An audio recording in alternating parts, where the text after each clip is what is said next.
Bob Kitchen here from Maple Hill, doing one of the most sought after, talked about club reviews of the year, one of the ones I'm most excited about. This is the Callaway Great Big Bertha Epic driver. Callaway kind of announced it to the world yesterday on January 4th, and here we are. We've already got samples in, we've got our fitting components in. We're ready to start fitting people for this. It comes out later on in January. I'm just going to talk about some of the features and benefits of the driver. There's a couple different models. I'm going to go over the Fairway woods. This is going to be one of the biggest, hottest drivers of the year by far. A lot of people have already switched this. The staff reviews on their tour team has been just tremendous, and this is going to be a winner for positive sure.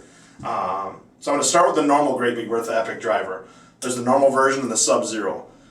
The normal version is a 460cc head. The weight on the back of the club head here is a heavier weight than what they had in the Great Big Bertha or the Big Bertha before that slides around the back. So when you adjust this weight, when you swing it from the toe towards the heel, it adjusts over 20 yards of variance of deviation from left to right just by sliding that weight around, with the golf ball being hit in the same spot with the exact same swing. Robot tested, I think it was 22 yards of variance from just by moving that weight on the back of the head. The neck, as always, you can adjust the loft up or down 1 degree or up 2 degrees, as well as make the neck draw bias as well. The loft on this comes 9, 10, 5, and 13, 5. The biggest differences from this golf club to the previous generation is you've got carbon composite in the crown of the golf club and the sole of the golf club. This looks a lot like the Fusion driver that I did a review on not that long ago, except this has a lot more carbon across the sole of the club. You can see it in the crown of the golf club there as well. What that does is move the center of gravity low and back, get the golf club to spin less, get the golf ball to go straighter. And then one of the biggest differences I'll get into here in just a minute, it's called Jailbreak Technology. You can see these two little silver pins in the bottom of the club. Those basically are two pillars that connect the sole of the golf club to the crown of the golf club. It's a really, really cool breakthrough technology that's going to be unique to Callaway. That's the normal model there. The Sub-Zero model. Sub-Zero stands for low spin. This is for your higher swing speed guy or your guy that has a problem with hitting it too high due to spin. This is going to knock spin off. It's got a little deeper face. The head's still 460cc, same size as the other one. You see two weights on the sole here, one in the front, one in the back. You can switch the weights to knock the center of gravity down. You can switch the weight to the back to keep your ball in the air a little bit longer. So this one you can't do quite as much left to right adjustment as far as draw and fade, but you can do a lot of spin rates by moving the weight forward and moving the weight back. Again, a ton of carbon in the sole, same carbon crown to it. The club has a very similar look. When you look at them in person, you'll be able to tell this one's a little deeper, has a little more what I'd call pear shape or traditional shape. The normal Great Big Bertha Epic driver is more what you'd call new age, kind of the more bullet shape to it. Beautiful, beautiful golf clubs. Exact same story on the driver here with the Jailbreak Technology. The Callaway reps gave me this club head here to show you on this demonstration. I've got the crown of the golf club here. You can see how paper thin that is. Extremely lightweight, extremely strong. This is the sole of the driver here. You can see the carbon there as well. Same thing, same as the crown. This is the shell of the driver here. You can see the two weights. This is a Sub-Zero model. You can see the two weights in the sole. You can see where the sole plate should go in, where the crown should go in. Then on the back of the club head here, you can see the two pillars inside the club head. What those two pillars do is keep the crown and the sole together. When the golf ball normally hits the club face, the head wants to kind of accordion effect. It wants to kind of deflect up and deflect down. What those two pillars do is keep the sole and the crown connected so that the energy is transferred back into the golf ball. On dead center club hits, you're going to notice a difference. On toe and heel shots, you're going to notice a tremendous difference. That's going to be the biggest part of this driver, is that when you do miss it a little bit, your energy transfer in the golf ball is going to be that much better. Some people say, well, don't we want the club face to flex? Don't we want the golf ball to come off even faster? Yeah, we do.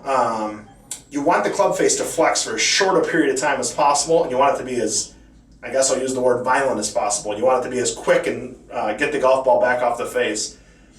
As you may or may not know about the rules of golf, the rules of golf are the club face has to have a .83 core, which is the coefficient of restitution. In other words, it's spring effect. So how they used to test drivers was they'd strap a driver head into a vise, they'd fire a golf ball at the face at 100 miles an hour. If it came back at 83 miles an hour, it was legal. If it came back at 83.00001 per mile an hour, it was illegal. They don't do that anymore. They do a thing called characteristic of time. So they actually test a driver how long the golf ball is on the face.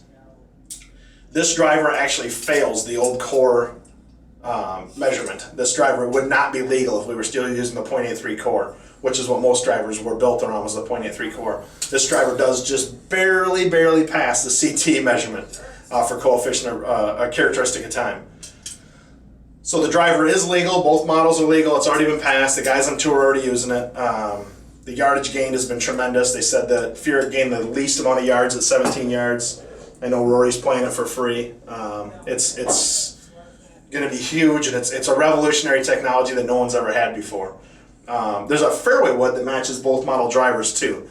The normal Great Big Bertha Epic, which still has the composite crown, stainless steel sole plate. Again, you don't want carbon in the fairway wood so much because you're trying to get the golf ball up in the air, right? We're hitting this off the deck, or some people do tee off with it. But the normal model comes in a 3 wood, 5 wood, 7 wood, 9 wood, and I believe they're even making 11 wood in this, folks, for the people that like the high lofted woods. This is going to be a winner as well.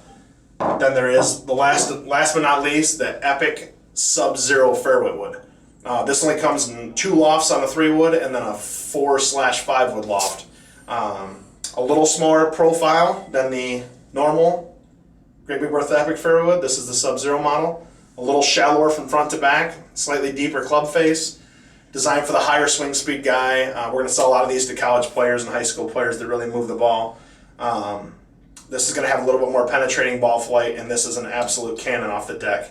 It's got 2 weights, a 22 weight and a 3 gram weight. So when you're moving the weights around, you're moving quite a bit of weight. You're moving 19 grams of weight, either forward or back. This is going to be a tremendous winner. As far as shafts go, there's going to be 4 different stock shafts in both drivers and in the fairway woods. So there's going to be a wide range of shafts. This is a Rogue Max. This is a Project X Hazardous. But they've got all the weights covered. They've got all the kick points and ball flights covered that you'd ever want. So coming later on in January, and this is going to be a winner, folks. Come on out and get fit for it, or try it out at the Launch Kitchen and see what you think. This is going to be a really good product for 2017, and definitely one of the most talked about and one of the most buzzworthy golf clubs going.